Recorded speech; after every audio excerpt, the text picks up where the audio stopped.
observes the observer.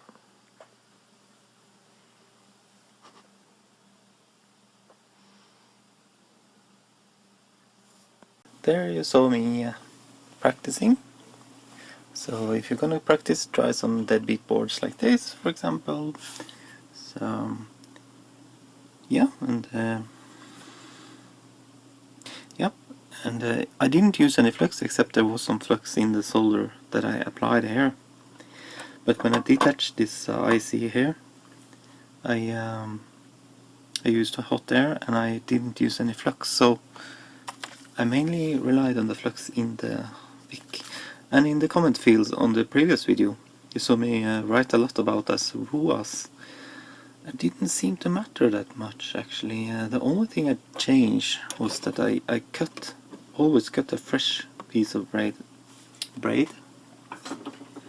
and then over here, now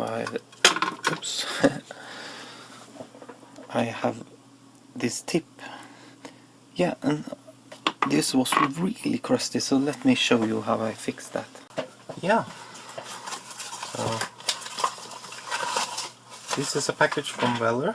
My girlfriend bought this for me because I needed flux so badly before Christmas. So, but it came with this solder stone.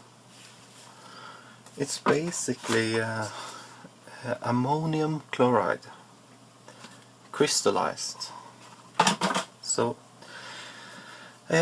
sometimes you when you read on the net, you see that you should use sandpaper to clean the tips or to brush the tips up. So you can do that, but I think it's a bit harsh, so they don't last that long. But this one, it's also abrasive, but it's also chemically active. So when the iron is hot, you just rub it against like this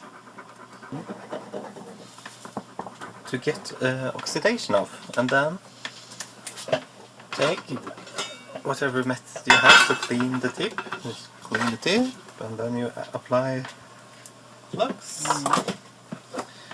like this. So what I do, I just dip it down here, and then you see it start boiling. And then clean again. You add solder to it. Bang, solder. Clean off. Wipe some more.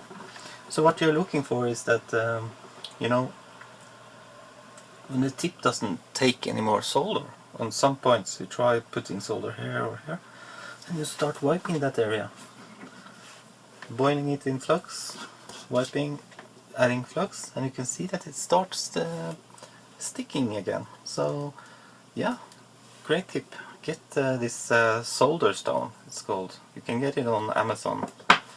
This is a well-known brand of Weller.